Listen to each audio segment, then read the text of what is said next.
Hello, ಎಲ್ಲ ನನ್ನ ಸ್ಪರ್ಧಾ ಸ್ನೇಹಿತರಿಗೂ ಇವತ್ತಿನ ಸ್ಪರ್ಧಾ ವಿನಯ ವಿಶೇಷ ತರಗತಿಗೆ ಸ್ವಾಗತ. ಇವತ್ತು ಒಂದು ಪದ್ಮ ಪ್ರಶಸ್ತಿ ಈ ಥರ ಕಂಪ್ಲೀಟ್ ಡೀಟೇಲ್ಸ್ ಇರ್ತಕ್ಕಂತಹ ಒಂದು ತರಗತಿಯನ್ನು ನಾವು ನಿಮ್ಮ ಮುಂದೆ ಪ್ರಸ್ತುತಪಡಿಸ್ತಾ ಇದ್ದೀವಿ. ಅದಕ್ಕೂ ಮುಂಚೆ ನೀವು ಇನ್ನೂ ನಮ್ಮ ಚಾನಲ್ಗೆ ಸಬ್ಸ್ಕ್ರೈಬ್ ಆಗಿಲ್ಲ ಅಂದರೆ ಈ ಕೂಡಲೇ ಸಬ್ಸ್ಕ್ರೈಬ್ ಆಗಿ, ಅದೇ ರೀತಿ ನಮ್ಮ ಏನು ಸ್ಪರ್ಧಾ ವಿನಯ ಟೆಲಿಗ್ರಾಮ್ ಇದೆ, ನಿಮಗೆ ಈಗಾಗಲೇ ಗೊತ್ತಿರೋದು ಸ್ಪರ್ಧಾ ವಿನಯ ಟೆಲಿಗ್ರಾಮ್ ಇದೆ. ಟೆಲಿಗ್ರಾಮ್ ಹಾಗೂ ಯೂಟ್ಯೂಬು, ಈಗ ಆಲ್ರೆಡಿ ನಾವು ಇನ್ಸ್ಟಾಗ್ರಾಮಲ್ಲೂ ಕೂಡ ಪೇಜನ್ನು ಓಪನ್ ಮಾಡಿದ್ದೇವೆ. ಇನ್ಸ್ಟಾ, ಲಿಂಕ್ಡ್ಇನ್ ಹಾಗೂ ಎಕ್ಸ್ ಅಕೌಂಟ್ ಅಂದರೆ ಟ್ವಿಟರ್, ಇದೆಲ್ಲ ಕೂಡ ನಮ್ಮದು ಇದಿದೆ, ಅಕೌಂಟ್ಗಳಿದೆ. ನೀವು ಬೇಕು ಅಂದರೆ ಅಲ್ಲೂ ಕೂಡ ಹೋಗಿ ಜಾಯ್ನ್ ಆಗಿ ಒಂದು ಕರೆಂಟ್ ಅಫೇರ್ಸ್ ಮಾಹಿತಿನ ತೆಗೆದುಕೊಳ್ಬೋದು ಅಂತ ಹೇಳ್ತಿದ್ದೀನಿ. ಒಂದು ನಿಮಿಷ. ಓಕೆ ಸ್ನೇಹಿತರೆ, ಇವತ್ತಿನ ಒಂದು ತರಗತಿ ಬಂದು ಪದ್ಮ ಪ್ರಶಸ್ತಿ ಹತ್ರ ಕಂಪ್ಲೀಟೆಡ್. ಪದ್ಮ ಪ್ರಶಸ್ತಿ ವಿಜೇತರ ಒಂದು ಕಂಪ್ಲೀಟ್ ಡೀಟೇಲ್ಸ್ ಇರ್ತಕ್ಕಂಥ ತರಗತಿ. ಕರ್ನಾಟಕ ಹೆಮ್ಮೆ ಸಾಧಕರಿಗೆ ಭಾರತದ ಪದ್ಮ ಗೌರವ 2026. ಇವರೆಲ್ಲ ಬೆಳ್ಳಿ ತೆರೆಯಲ್ಲದ ಸಾಧಕರು. ಅಂದರೆ ಈಗ ಬೆಳ್ಳಿ ತೆರೆ ಅಂದರೆ ನೀವೇನು ಅನ್ಕೊಂಡ್ರೆ ಫಿಲ್ಮ್. ಓಕೆ, ನಿಮಗೆಲ್ಲ ಗೊತ್ತು. ಈ ಫಿಲ್ಮ್ ಮೇಲೆ ಬಂದಕ್ಕಂಥ ಬರದೇ ಇರ್ತಕ್ಕಂತಹ ಒಂದು ಸಾಧಕರು, ಅವರ ಬದುಕಿಗೆ ಇಂತಹ ಪದ್ಮ ಪುರಸ್ಕಾರಗಳು ಅಂತ ಒಂದು ಟೈಟಲ್ನ ಇಟ್ಟು ಇವತ್ತಿನ ತರಗತಿಯನ್ನು ಮಾಡ್ತಾ ಇದ್ದೀವಿ. ಜಾಸ್ತಿ ಟೈಮನ್ನು ಸ್ಪೆಂಡ್ ಮಾಡೋದು ಬೇಡ, ತರಗತಿಯ ಕಡೆ ಹೋಗೋಣ. ಪದ್ಮ ಪ್ರಶಸ್ತಿಗಳು ನಿಮಗೆಲ್ಲ ತಿಳಿದಿರೋ, ಕೆಲವೊಬ್ಬರಿಗೆ ಪ್ರಶಸ್ತಿಗಳ ಬಗ್ಗೆ ಮಾಹಿತಿಗಳಿರೋದಿಲ್ಲ. ಆ ಕಾರಣಕ್ಕೆ ಒಂದು ಪ್ರಶಸ್ತಿಗಳ ತರಗತಿಯನ್ನು ಇವತ್ತು ಮಾಡ್ತಾ ಇರುವಂಥದ್ದು. ಪದ್ಮ ಪ್ರಶಸ್ತಿಗಳು ಇದು ಭಾರತದ ಅತ್ಯುನ್ನತ ನಾಗರಿಕ ಪ್ರಶಸ್ತಿಗಳಲ್ಲಿ ಇದು ಒಂದಾಗಿರುವಂತಹ ಪ್ರಶಸ್ತಿ. ವಿವಿಧ ಕ್ಷೇತ್ರಗಳಲ್ಲಿ ಸಾಧನೆ ಮಾಡಿರ್ತಕ್ಕಂತಹ ವ್ಯಕ್ತಿಗಳನ್ನು ಪ್ರತಿ ವರ್ಷ ಗೌರ್ಮೆಂಟ್ ಗುರುತಿಸಿ ಇವಾಗ ಪ್ರಶಸ್ತಿಯನ್ನು ನೀಡ್ತಾ ಇರುವಂಥದ್ದು. ಇದನ್ನು 3 ಶ್ರೇಣಿಗಳಲ್ಲಿ ನೀಡಲಾಗುತ್ತೆ. ಎಷ್ಟು ಶ್ರೇಣಿ? 3 ಶ್ರೇಣಿ. ಇದು ಪದ್ಮ ಪ್ರಶಸ್ತಿ. ಓಕೆ, ಭಾರತದ ಅತ್ಯುನ್ನತ ನಾಗರಿಕ ಗೌರವ ಬಂದು ಭಾರತ ರತ್ನ. ಇದು ಪದ್ಮ ಪ್ರಶಸ್ತಿ, ಅದಕ್ಕಿಂತ ಕೆಳಗಡೆ ಇರುವಂಥದ್ದು. ಇದರಲ್ಲಿ ಮೂರು ಶ್ರೇಣಿಗಳಿದ್ದಾವೆ, 3 ಗ್ರೇಡ್ ಇದೆ. ಶ್ರೇಣಿ ಅಂದರೆ ಗ್ರೇಡ್. ಓಕೆ, ಗ್ರೇಡ್ ಇರುವಂಥದ್ದು. ಒಂದು ಪದ್ಮವಿಭೂಷಣ, ಇನ್ನೊಂದು ಪದ್ಮಭೂಷಣ, ಇನ್ನೊಂದು ಪದ್ಮಶ್ರೀ. ಅಸಾಧಾರಣ ಮತ್ತು ವಿಶಿಷ್ಟ ಸೇವೆಗಾಗಿ ನೀಡಿರ್ತಕ್ಕಂಥದ್ದು ಸೇಮ್ ಭಾರತದ 2ನೇ ಅತ್ಯುನ್ನತ ನಾಗರಿಕ ಪ್ರಶಸ್ತಿ. ಅದರಲ್ಲೇ ಪದ್ಮಭೂಷಣ ಇದು ಉನ್ನತ ಶ್ರೇಣಿಯ ವಿಶಿಷ್ಟ ಸೇವೆಗೆ, ಇದು 3ನೇ ಅತ್ಯುನ್ನತ ನಾಗರಿಕ ಗೌರವ. ಅದರಲ್ಲಿ 3ನೇದು ಬಂದು ಪದ್ಮಶ್ರೀ, ಇದು 4ನೇ ಅತ್ಯುನ್ನತ ಗೌರವ. ಫಸ್ಟ್ ಒನ್ ಬಂದು ಭಾರತ ರತ್ನ, ಅದರಲ್ಲಿ ಸೆಕೆಂಡ್ ಒನ್ ಬಂದು ಪದ್ಮವಿಭೂಷಣ, ಥರ್ಡ್ ಒನ್ ಬಂದು Padma Bhushan, fourth one Padma Shri. Okay, ಇದರಲ್ಲಿರ್ತಕ್ಕಂಥ ಪ್ರಮುಖ ಅಂಶಗಳು ನೋಡಿ. ಇದು ಸ್ಥಾಪನೆ 1954ರಲ್ಲಿ ಈ ಪ್ರಶಸ್ತಿಗಳನ್ನು ಸ್ಥಾಪನೆ ಮಾಡಲಾಗುತ್ತೆ. ಪ್ರಕಟಣೆ ಯಾವಾಗ ಮಾಡಲಾಗುತ್ತೆ ಅಂದರೆ ಗಣರಾಜ್ಯೋತ್ಸವದ ಮುನ್ನಾ ದಿನ, ಅಂದರೆ ಹಿಂದಿನ ದಿನ, ಅಂದರೆ ಜನವರಿ 25ನೇ ತಾರೀಕು ಈ ಒಂದು ಪ್ರಶಸ್ತಿಯನ್ನು ಇಲ್ಲಿ ನೋಡಿ, ಗಣರಾಜ್ಯೋತ್ಸವದ ಮುನ್ನಾ ದಿನದಂದು ಪ್ರಶಸ್ತಿಗಳನ್ನು ಘೋಷಿಸಲಾಗುತ್ತೆ. ಈ ಕೀವರ್ಡ್ಸ್ನ ನೆನಪಲ್ಲಿ ಇಟ್ಕೋಬೇಕು. ಓಕೆ, ಈ ಕೀವರ್ಡ್ಸು ತುಂಬ ಇಂಪಾರ್ಟೆಂಟ್. ಯಾಕಂದರೆ ಈಗ ನೋಡಿದ್ರೆ ನೀವೇನು ಏನಿತ್ತು KEA STA ಏನು ನಡೆಸ್ತು ಇದರಲ್ಲಿ ಈ ರೀತಿ ಒಂದೊಂದು ಸಾಲುಗಳನ್ನು ಹಾಕುವ ಚಾನ್ಸಸ್ಗಳು ತುಂಬ ಇರುತ್ತೆ. ಅಂದರೆ ಯಾವ ರೀತಿ ಪದ್ಮ ಪ್ರಶಸ್ತಿ ಈ ಕೆಳಕಂಡವುಗಳಲ್ಲಿ ಯಾವುದು ಸರಿಯಾಗಿದೆ ಅಂತ ಹಾಕಿ ಈ ಪ್ರಶಸ್ತಿಗಳನ್ನು ಗಣರಾಜ್ಯೋತ್ಸವ ದಿನದಂದು ಘೋಷಿಸಲಾಗುತ್ತದೆ. ಇಲ್ಲ, ಈ ಪ್ರಶಸ್ತಿಗಳನ್ನು ಪ್ರತಿ ವರ್ಷ ಗಣರಾಜ್ಯೋತ್ಸವದ ಮುನ್ನಾ ದಿನದಂದು ಪ್ರಶಸ್ತಿಗಳನ್ನು ಘೋಷಿಸಲಾಗುತ್ತದೆ. ತುಂಬ ಜನ ಕನ್ಫ್ಯೂಷನ್ ಇರುತ್ತದೆ, ಮುನ್ನಾ ದಿನನ ಅಥವಾ ಅದೇ ದಿನನ ಅಂತ. ಗಣರಾಜ್ಯೋತ್ಸವದ ಮುನ್ನಾ ದಿನ ಅಂದರೆ ಜನವರಿ 26, ಗಣರಾಜ್ಯೋತ್ಸವ ಅಂದರೆ ಅದು ಮುನ್ನಾ ದಿನ ಅಂದರೆ ಜನವರಿ 25. ಈ ತಾರೀಕಿನಂದು ಇದನ್ನು ಘೋಷಣೆ ಮಾಡಲಾಗುತ್ತೆ. ಪ್ರಧಾನ ಯಾವ ರೀತಿ? ಸಾಮಾನ್ಯವಾಗಿ ಮಾರ್ಚ್ ಅಥವಾ ಏಪ್ರಿಲ್ ತಿಂಗಳಲ್ಲಿ ರಾಷ್ಟ್ರಪತಿ ಭವನದಲ್ಲಿ ನಡೆಯುವ ಒಂದು ಸಮಾರಂಭದಲ್ಲಿ ಭಾರತದ ರಾಷ್ಟ್ರಪತಿಗಳು ಈ ಒಂದು ಪ್ರಶಸ್ತಿಯನ್ನು ಪ್ರಕಟಣೆ ಮಾಡ್ತಾರೆ. ಪ್ರಸ್ತುತ ಯಾರಿದ್ದಾರೆ ನಿಮಗೆ ಗೊತ್ತು, ದ್ರೌಪದಿ ಮುರ್ಮು ಅವರು ಏನು ಮಾಡ್ತಾರೆ, ರಾಷ್ಟ್ರಪತಿ ಭವನದಲ್ಲಿ ಪ್ರಶಸ್ತಿಯನ್ನು ಪ್ರದಾನ ಮಾಡ್ತಾರೆ. ಕ್ಷೇತ್ರಗಳು ಯಾವ್ಯಾವ ಕ್ಷೇತ್ರಗಳಲ್ಲಿ ಇದನ್ನ ಆಯ್ಕೆ ಮಾಡಲಾಗುತ್ತೆ ಅಂತ ತುಂಬ ಚೆನ್ನಾಗಿ ನೆನ್ಪಿಟ್ಕೊಳ್ಳಿ. ನೋಡಿ, ಕಲೆ, ಸಮಾಜ ಸೇವೆ, ಸಾರ್ವಜನಿಕ ವ್ಯವಹಾರ, ವಿಜ್ಞಾನ, ಇಂಜಿನಿಯರಿಂಗು, ವ್ಯಾಪಾರ, ಕೈಗಾರಿಕೆ, ವೈದ್ಯಕೀಯ, ಸಾಹಿತ್ಯ, ಶಿಕ್ಷಣ, ಕ್ರೀಡೆ, ನಾಗರಿಕ ಸೇವೆ, ಈ ರೀತಿ ಇಷ್ಟು ಕ್ಷೇತ್ರಗಳನ್ನು ಇಟ್ಕೊಂಡು ಪ್ರಶಸ್ತಿಗೆ ಆಯ್ಕೆ ಮಾಡಲಾಗುತ್ತೆ. ನೆಕ್ಸ್ಟ್ ಪಾಯಿಂಟ್ ನೋಡಿ, 2026ನೇ ಸಾಲಿನ ಸಾಧಕರು. ಇವ್ರ ಬಗ್ಗೆ ನೆಕ್ಸ್ಟ್ ಎಲ್ಲ ನಿಮಗೆ ಡೀಟೇಲ್ ಆಗಿದೆ. 2020ರಲ್ಲಿ ನಮ್ಮ ಕರ್ನಾಟಕದ ಒಟ್ಟು 8 ಸಾಧಕರು. ಇದನ್ನ ನೆಕ್ಸ್ಟ್ ನಡೀತಕ್ಕಂಥ KEA ಏನು ನಡೆಸುತ್ತೆ, SDA, FDA ಅಥವಾ PC, PSI ಈ ರೀತಿ ಪರೀಕ್ಷೆಗಳಲ್ಲಿ ಹಾಕಬಹುದು. ಅಥವಾ ಆಗ್ದೇನೆ ಇರಬಹುದು. ಆದ್ರೆ ನಾವು ನಮ್ಮ ಕರ್ನಾಟಕದಲ್ಲಿ ಯಾರು ಪ್ರಶಸ್ತಿಗಳನ್ನು ತಗೊಂಡಿದ್ದಾರೆ ಅವ್ರ ಬಗ್ಗೆ ತಿಳ್ಕೊಳ್ತಕ್ಕಂಥದ್ದು ತುಂಬಾ ಉತ್ತಮ. ಓಕೆ, ಶತಾವಧಾನಿ ಆರ್ ಗಣೇಶ್ ರವರು, ಇವರು ಅವಧಾನ ಕಲೆ, ಇವರಿಗೆ ಪದ್ಮಭೂಷಣ. ಅಂಕೇಗೌಡ ಎಂ, ಸಮಾಜ ಸೇವೆ ಪದ್ಮಶ್ರೀ. ಡಾಕ್ಟರ್ ಸುರೇಶ್ ಹನಗವಾಡಿ, ವೈದ್ಯಕೀಯ ಪದ್ಮಶ್ರೀ. ಎನ್ ಜಿ ಸುಶೀಲಮ್ಮ, ಸಮಾಜ ಸೇವೆ ಪದ್ಮಶ್ರೀ. ಪ್ರಭಾಕರ್ ಕೋರೆ, ಶಿಕ್ಷಣ ಮತ್ತು ಸಾಹಿತ್ಯ ಪದ್ಮಶ್ರೀ. ಓಕೆ, ಶಶಿಕರ್ ವೆಂಪಾಟಿ, ಸಾಹಿತ್ಯ ಮತ್ತು ಶಿಕ್ಷಣ ಪದ್ಮಶ್ರೀ. ಶುಭಾ ವೆಂಕಟೇಶ್ ಅಯ್ಯಂಗಾರ್, ವಿಜ್ಞಾನ ಮತ್ತು ಇಂಜಿನಿಯರಿಂಗ್ ಪದ್ಮಶ್ರೀ.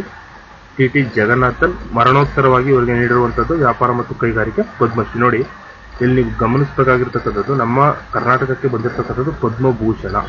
ಒಂದು ಪದ್ಮಭೂಷಣ ಬಂದಿದೆ, ಒಟ್ಟು 7 ಪದ್ಮವಿಭೂಷಣ ಬಂದಿರತಕ್ಕಂಥದ್ದು. ಎಷ್ಟು? ಒಂದು ಪದ್ಮಭೂಷಣ, ಇನ್ನು ಮಿಕ್ಕಿದ್ದ 7 ಪದ್ಮಶ್ರೀ. ಒಟ್ಟು ಎಷ್ಟಾಯಿತು? 1+7 8. ಓಕೆ, ಒಂದು ಪದ್ಮಭೂಷಣ, 7 ಪದ್ಮಶ್ರೀ ಬಂದಿರತಕ್ಕಂಥ ನಮ್ಮ ರಾಜ್ಯಕ್ಕೆ ಪದ್ಮವಿಭೂಷಣ ಪ್ರಶಸ್ತಿ ಬಂದಿಲ್ಲ. ಇದು ನೆನಪಲ್ಲಿ ಇಟ್ಕೋಬೇಕು. ಓಕೆ, ಅದರಲ್ಲಿ ನೋಡಿ, ನಾನು ಇವಾಗ ಆಗ್ಲೇ ಕ್ಷೇತ್ರಗಳನ್ನ ಹೇಳಿದೆ ನಿಮಗೆ.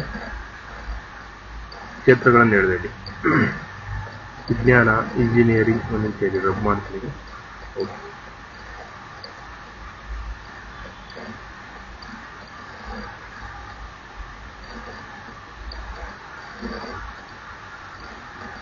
ಓಕೆ, ನೋಡಿ ಇಲ್ಲಿ ವಿಜ್ಞಾನ, ಇಂಜಿನಿಯರಿಂಗ್, ವ್ಯಾಪಾರ, ಕೈಗಾರಿಕೆ, ವೈದ್ಯಕೀಯ ಕ್ಷೇತ್ರ, ನಾಗರಿಕ ಸೇವೆ, ಈ ರೀತಿ ಇರೋದಲ್ವ. ಇಲ್ಲಿ ಇನ್ನೊಂದು ಪಾಯಿಂಟ್ ಗಮನಿಸಿ, ಸರ್ಕಾರಿ ನೌಕರರು ಅಂದ್ರೆ ಗೌರ್ಮೆಂಟ್ ಎಂಪ್ಲಾಯೀಸ್ ಏನಿರ್ತಾರೆ ಅದರಲ್ಲಿ ವೈದ್ಯರು ಮತ್ತು ವಿಜ್ಞಾನಿಗಳನ್ನ ಹೊರತುಪಡಿಸಿ ಅವರಿಬ್ಬರಿಗೆ ಮಾತ್ರ ಕೊಡ್ತಾರೆ. ಅದು ಬಿಟ್ಟರೆ ಈ ಪ್ರಶಸ್ತಿಗಳಿಗೆ ಇನ್ನು ಮಿಕ್ಕ ಯಾವುದೇ ರೀತಿಯ ಸರ್ಕಾರಿ ನೌಕರರು ಇವ್ರಿಗೆ ಈ ಪ್ರಶಸ್ತಿಗೆ ಅರ್ಹರಲ್ಲ.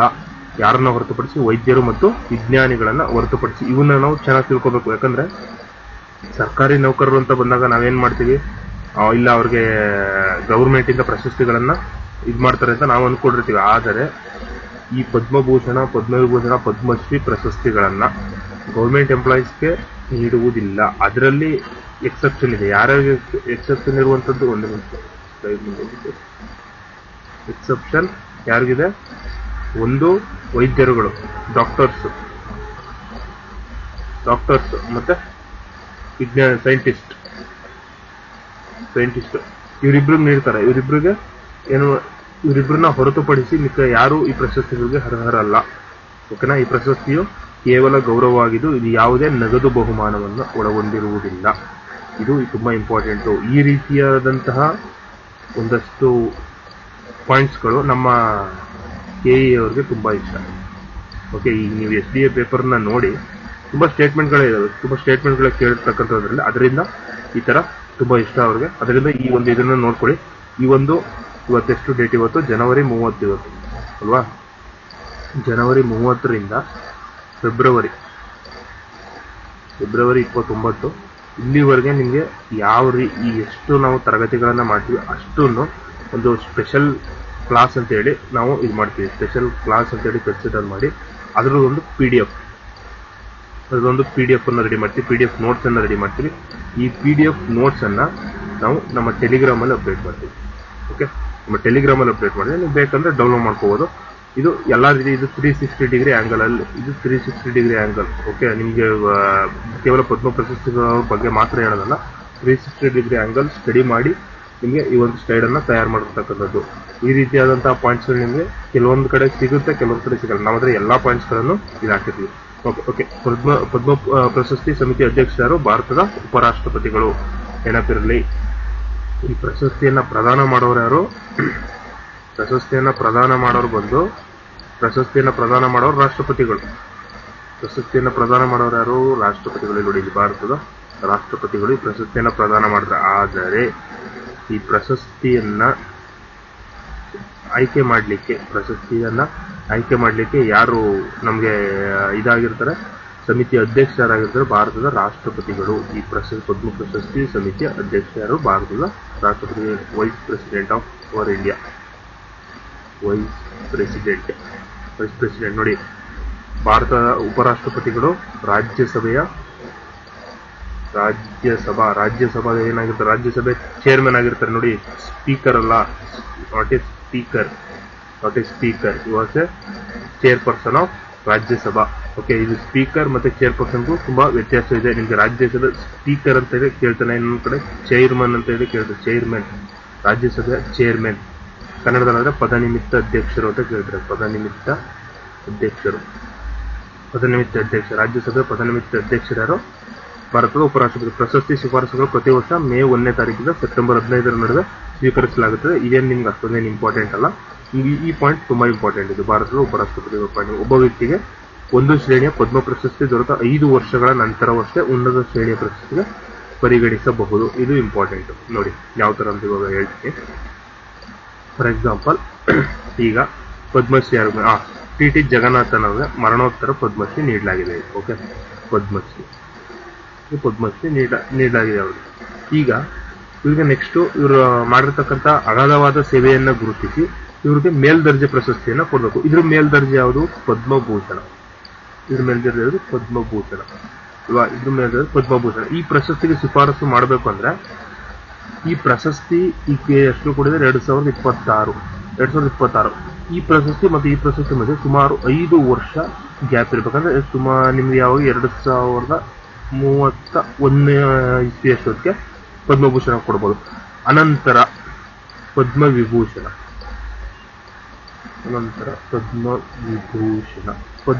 ಕೊಡ್ಬೇಕು. ಈ ಪದ್ಮವಿಭೂಷಣ ಕೊಡ್ಬೇಕಾದ್ರೆ ಸೇಮ್ ಅಪ್ಲೈ ಆಗುತ್ತೆ. 5 ವರ್ಷ ಎಷ್ಟು? 2036.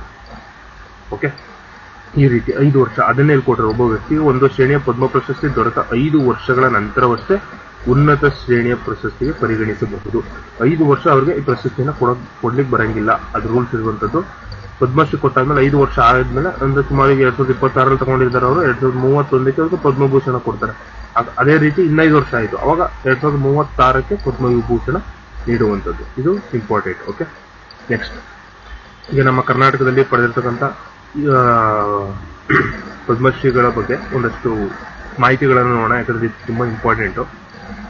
ಶತಾವಧಾನಿ ಆರ್ ಗಣೇಶ್ ಅವರ ಬಗ್ಗೆ ನೋಡೋಣ. ಇವ್ರಿಗೆ ಪದ್ಮಭೂಷಣ ಬಂದಿರತಕ್ಕಂಥದ್ದು ನಮ್ಮ ಕರ್ನಾಟಕದಲ್ಲಿ ಈ ವರ್ಷ 2026ನೇ ವರ್ಷದಲ್ಲಿ ಪದ್ಮಭೂಷಣ ಪ್ರಶಸ್ತಿ ತೆಗೆದುಕೊಂಡಿರುವ ಏಕೈಕ ವ್ಯಕ್ತಿ ಇವರು. ಇನ್ನೆಲ್ಲ ಪದ್ಮಶ್ರೀ. ಓಕೆ, ಕ್ಷೇತ್ರ ಇವ್ರಿಗೆ ಕಲೆ, ಅವಧಾನ ಕಲೆ ಅಂತೇಳಿ ನೋಡೋಣ. ಇವರು ವಿಶ್ವದ ಅಗ್ರಗಣ್ಯ ಅವಧಾನಿಗಳಲ್ಲಿ ಒಬ್ಬರು. ಸಂಸ್ಕೃತ ಮತ್ತು ಕನ್ನಡದಲ್ಲಿ 100ಕ್ಕೂ ಹೆಚ್ಚು ಅಷ್ಟಾವಧಾನಗಳನ್ನು ಹಾಗೂ 100ಕ್ಕೂ ಶತಾವಧಾನಗಳನ್ನು ನಡೆಸಿಕೊಟ್ಟಿದ್ದಾರೆ. ಇವರು ಕನ್ನಡ, ಸಂಸ್ಕೃತ, ಪಾಲಿ, ಪ್ರಾಕೃತ ಸೇರಿದಂತೆ ಹಲವು ಭಾಷೆಗಳಲ್ಲಿ ಪಾಂಡಿತ್ಯ ಹೊಂದಿದ್ದು ಇವರು ಅಸಾಧಾರಣ ವರ್ಣಶಕ್ತಿ, ಕಾವ್ಯರಚನಾ ಚಾತುರ್ಯಕ್ಕಾಗಿ ಈ ಒಂದು ಗೌರವವನ್ನ ನೀಡಿರತಕ್ಕಂಥದ್ದು. ಅವಧಾನ ಕಲೆ ಇದೊಂದು ಕಲೆ. ಓಕೆ, ಈ ಕಲೆಯಲ್ಲಿ ಅವರಿಗೆ ಸಾಧನೆ ಮಾಡಿರುವ ಒಂದು ಉದ್ದೇಶದಿಂದ ಇವ್ರಿಗೇನ್ ಮಾಡಿದ್ದಾರೆ? ಪದ್ಮಭೂಷಣ ಪ್ರಶಸ್ತಿಯನ್ನ ನೀಡಿದ್ದಾರೆ. ಅಂಕೇಗೌಡ ಇವರು ಪದ್ಮಶ್ರೀ. ಇವರು ಸಮಾಜ ಸೇವೆ, ಅದನ್ನ ಪುಸ್ತಕ ಪ್ರೇಮಿ ಅಂತ ಹೇಳಿ ಸಹ ಕರೀತಾರೆ. ಇವರು ಮಂಡ್ಯ ಜಿಲ್ಲೆಯ ಪಾಂಡವಪುರದವರು. ಇವರು ಸೇಮ್ ಒಬ್ಬ ಇಂಡಸ್ಟ್ರಿಯಲ್ಲಿ ವರ್ಕ್ ಮಾಡ್ತಕ್ಕಂಥ ಒಬ್ಬ ವ್ಯಕ್ತಿ. ಯಾರು? ಅಂಕೇಗೌಡ ಅವರು. ಇವರು ಸುಮಾರು ಇವರ ಒಂದು ಇದರಲ್ಲಿ 10 ಲಕ್ಷಕ್ಕೂ ಹೆಚ್ಚು ಪುಸ್ತಕಗಳನ್ನ ಇವರು ಸಂಗ್ರಹಿಸಿ ಪುಸ್ತಕ ಮನೆ, ಒಂದು ಗ್ರಂಥಾಲಯವನ್ನ ನಿರ್ಮಾಣ ಮಾಡಿದ್ದಾರೆ. ಪುಸ್ತಕ ಮನೆ ಎಂಬತಕ್ಕಂತಹ ಒಂದು ಗ್ರಂಥಾಲಯವನ್ನು ನಿರ್ಮಾಣ ಮಾಡಿದ್ದಾರೆ.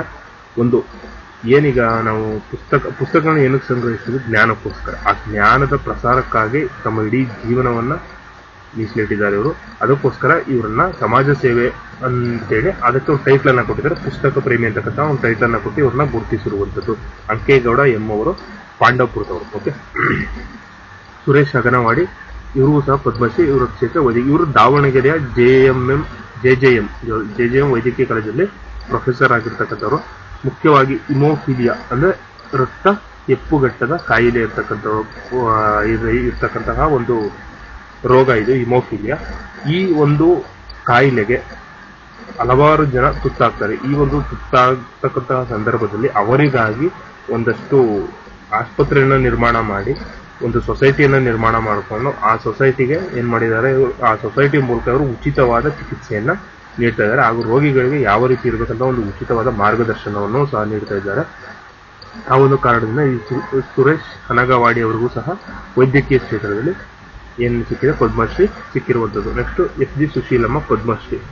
ಇವ್ರಿಗೂ ಸಹ ಸಮಾಜ ಸೇವೆ ವಿಭಾಗ ಬೆಂಗಳೂರಿನ ಸುಮಂಗಲಿ ಸೇವಾ ಆಶ್ರಮ ಅಂತೇಳಿ ಒಂದು ಆಶ್ರಮವನ್ನ ಕಟ್ಟಿ, ಓಕೆ, ಹಲವಾರು ದಶಕಗಳು ಸುಮಾರು ಒಂದು 30-35 ವರ್ಷಗಳಿಂದ ಇವರು ಸಮಾಜ ಸೇವೆಯಲ್ಲಿ ಸಕ್ರಿಯರಾಗಿದ್ದಾರೆ. ಇವರು ಹಲವಾರು ಅನಾಥ ಮಕ್ಕಳು ಹಾಗೂ ಮಹಿಳೆಯರ ಏನಿದೆ ಮಹಿಳೆಯರ ಪರವಾಗಿ ಇವರು ಹಲವಾರು ನಾವೇನು ಹೇಳ್ತೀವಿ ಅದಕ್ಕೆ ಒಂದಷ್ಟು ಹೋರಾಟಗಳನ್ನ ಮಾಡಿ ಶಿಕ್ಷಣ ಸೇವೆ ಹಾಗೂ ಮಹಿಳಾ ಸಬಲೀಕರಣಕ್ಕಾಗಿ ಶ್ರಮಿಸ್ತಾ ಇದ್ದಾರೆ. ಆದ್ರಿಂದ ಇವರನ್ನ ನಾವು ಸಮಾಜ ಸೇವೆಯ ತಾಯಿ ಅಂತೇಳಿ ಗುರುತಿಸಿ ಇವರಿಗೆ ಇವತ್ತು ಪದ್ಮಶ್ರೀ ಪ್ರಶಸ್ತಿಯನ್ನ ನೀಡಲಾಗಿದೆ. ನೋಡಿ, ಇಲ್ಲಿ ಸಮಾಜ ಸೇವೆಯ ತಾಯಿ ಅಂತೇಳಿ ಗುರುತಿಸಿ ಅವರಿಗೆ ಪದ್ಮಶ್ರೀ ಪ್ರಶಸ್ತಿಯನ್ನ ನೀಡಿದ್ದೀವಿ. ಅದೇ ರೀತಿ ಪ್ರಭಾಕರ್ ಕೋರೆ ಪದ್ಮಶ್ರೀ ಶಿಕ್ಷಣ ಮತ್ತು ಸಾಹಿತ್ಯ ಕ್ಷೇತ್ರ. KLE ಸಂಸ್ಥೆಯ ಕಾರ್ಯಾಧ್ಯಕ್ಷರಾಗಿರ್ತಕ್ಕಂತಹ ಪ್ರಭಾಕರ್ ಕೋರೆ ಅವರು ಉತ್ತರ ಕರ್ನಾಟಕ ಸೇರಿದಂತೆ, ಅವರು ಉತ್ತರ ಕರ್ನಾಟಕ ಕಡೆ ಸ್ವಲ್ಪ ಯಾಕಂದ್ರೆ ಅವರು ಆ ಭಾಗಕ್ಕೆ ಸೇರಿದವರಾಗಿರೋದ್ರಿಂದ ಅವರು ಆ ಕಡೆ ಸ್ವಲ್ಪ ಫೇಮಸ್ ಆಗಿದ್ದಾರೆ. ಓಕೆ, ಅವರು ಹಲವಾರು ಶಿಕ್ಷಣ ಸಂಸ್ಥೆಗಳನ್ನ ಕಟ್ಟಿ ಲಕ್ಷಾಂತರ ವಿದ್ಯಾರ್ಥಿಗಳಿಗೆ ಉತ್ತಮ ಗುಣಮಟ್ಟದ ಒಂದಷ್ಟು ಶಿಕ್ಷಣ ಹಾಗೂ ವೈದ್ಯಕೀಯ ಸೌಲಭ್ಯ, ಅಂದ್ರೆ ಏನು ಬಡ ಮಕ್ಕಳಿರ್ತಾರೆ ಅವ್ರಿಗೆ ಒಂದಷ್ಟು ಉತ್ತಮ ಗುಣಮಟ್ಟದ ಶಿಕ್ಷಣ ದೊರೆಯಬೇಕು ಹಾಗೂ ಅವ್ರಿಗೆ ವೈದ್ಯಕೀಯ ಈಗ ನಮ್ಮ ಭಾರತವನ್ನ ನಾವು ತೆಗೆದುಕೊಂಡ್ರೆ ಇವತ್ತು ಹೆಲ್ತ್ ಅನ್ನೋದು ತುಂಬಾ ಇದಾಗಿದೆ. ಓಕೆ, ಇವಾಗ ಏನು ನಾವು ಮಾಲ್ ನ್ಯೂಟ್ರಿಷನ್ ಇಂದ ತುಂಬಾ ಬಳಲ್ತಾ ಇದ್ದಾವೆ, ನಮ್ಮ ಭಾರತದ ಮಕ್ಕಳುಗಳು ಬಳಲ್ತಾ ಇದಾವೆ ಇವತ್ತು. ಅಂತ ಒಂದು ಎಫೆಕ್ಟಿವ್ ಫುಡ್ ಇಲ್ಲ ಇವತ್ತು. ಓಕೆ, ಅದರಿಂದ ಆ ಒಂದು ಲಕ್ಷಾಂತರ ವಿದ್ಯಾರ್ಥಿಗಳಿಗೆ ಶಿಕ್ಷಣ ಮತ್ತು ವೈದ್ಯಕೀಯ ಸೌಲಭ್ಯ ದೊರಕುವಂತೆ ಮಾಡಿರ್ತಕ್ಕಂಥವ್ರು ಯಾರು? ಪ್ರಭಾಕರ ಕೋರೆ ಅವರು. ಆದ್ದರಿಂದ ಅವ್ರಿಗೆ ಶಿಕ್ಷಣ ಮತ್ತು ಸಾಹಿತ್ಯ ಎರಡೂ ಕ್ಷೇತ್ರದಲ್ಲಿ, ಒಂದೇ ಕ್ಷೇತ್ರದಲ್ಲಿ ಕೊಡಬೇಕಂತ ಹೇಳಿಲ್ಲ, ಎರಡೂ ಕ್ಷೇತ್ರದಲ್ಲಿ ಅವ್ರನ್ನ ಗುರುತಿಸಿ ಅವ್ರಿಗೆ ಏನ್ ಮಾಡಿದ್ದಾರೆ, ಇವತ್ತು ಪದ್ಮಶ್ರೀಯನ್ನ ನೀಡಿರುವಂಥದ್ದು. ನೆಕ್ಸ್ಟ್ ಶಶಿಶೇಖರ್ ವೆಂಪತಿ, ಇವ್ರಿಗೂ ಪದ್ಮಶ್ರೀ, ಇವ್ರಿಗೆ ಸಾಹಿತ್ಯ ಮತ್ತು ಶಿಕ್ಷಣ ಕ್ಷೇತ್ರ. ಪ್ರಸ್ತುತ ಪ್ರಸಾರ ಭಾರತಿಯ ಮಾಜಿ ಸಿಇಒ ಆಗಿರ್ತಕ್ಕಂಥ ಇವರು ಮಾಧ್ಯಮ ಮತ್ತು ತಾಂತ್ರಿಕ ಕ್ಷೇತ್ರದಲ್ಲಿ ಭಾರತೀಯ ಸಂಸ್ಕೃತಿಯನ್ನ ಪ್ರತಿಬಿಂಬಿಸುವಲ್ಲಿ ಪ್ರಮುಖ ಪಾತ್ರವನ್ನು ವಹಿಸಿದ್ರು.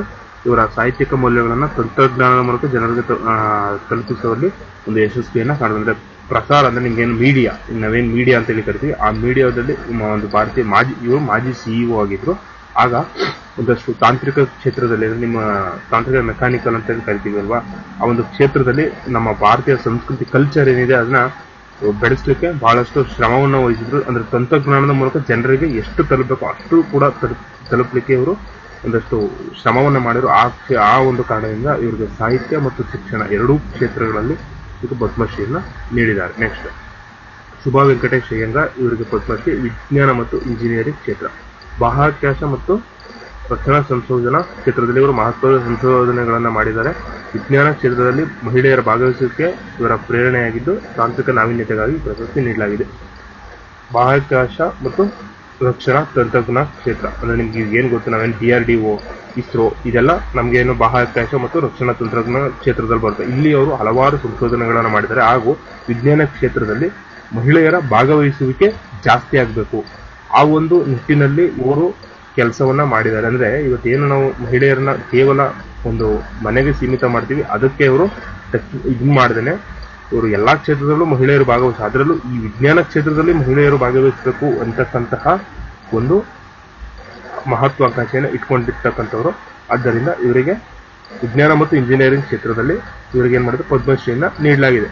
ನೆಕ್ಸ್ಟ್ TT ಜಗನ್ನಾಥನ್ ಮರಣೋತ್ತರ ಪದ್ಮಶ್ರೀ. ಇವರು ಕರ್ನಾಟಕದಲ್ಲಿ ನೋಡಿ ಮರಣೋತ್ತರವಾಗಿ ಅಂದ್ರೆ ಇವರು ಆಲ್ರೆಡಿ ಡೆತ್ ಆಗಿ ರೀಸೆಂಟ್ಲಿ ಡೆತ್ ಆಗಿದ್ದಾರೆ. ನಾನು ಐ ಥಿಂಕ್ ನನ್ನ ಟೆಲಿಗ್ರಾಮ್ ಅಲ್ಲೋ ಯೂಟ್ಯೂಬ್ ಅಲ್ಲೋ ಇವ್ರ ಬಗ್ಗೆ ಅಪ್ಲೋಡ್ ಮಾಡಿದ್ದೀನಿ, ಒಂದ್ಸರಿ ನೋಡಿ ಅವ್ರ ಬಗ್ಗೆ ಪೂರ್ಣ ಮಾಹಿತಿಯನ್ನು ಹಾಕಿದ್ದೀನಿ. ಇದು ವ್ಯಾಪಾರ ಮತ್ತು ಕೈಗಾರಿಕೆ ಕ್ಷೇತ್ರ. ಪ್ರಖ್ಯಾತ TTK ಪ್ರೆಸ್ಟೀಜ್ ಸಮೂಹದ ಮುಖ್ಯಸ್ಥರಾಗಿದ್ದ ಇವರು ಭಾರತದ ಅಧಿಗಮನಗಳಲ್ಲಿ ಕ್ರಾಂತಿ ತಗೊಂಡವರು. ಕೇವಲ ವ್ಯಾಪಾರಕ್ಕಷ್ಟೇ ಅಲ್ಲದೆ ಉದ್ಯೋಗ ಸೃಷ್ಟಿ, ಕೈಗಾರಿಕಾ ಕ್ಷೇತ್ರದಲ್ಲೂ ಸಹ ಇವರು ಒಂದು ಹೊಸ ಏನು ಬದುಕನ್ನ ಜನರಿಗೆ ಕಟ್ಕೊಳ್ಳಿಕ್ಕೆ ಅವಕಾಶವನ್ನು ನೀಡಿದೆ. TTK ಪ್ರೆಸ್ಟೀಜ್ ನಿಮ್ಗೆ ಗೊತ್ತು, ಈಗ ಪ್ರೆಸ್ಟೀಜ್ ಕುಕ್ಕರ್ಗಳು ನಾವು ಜಾಸ್ತಿ ಏನ್ ನೋಡ್ತೀವಿ, ಪ್ರೆಸ್ಟೀಜ್ ಕುಕ್ಕರ್ ನೋಡ್ತೀವಿ.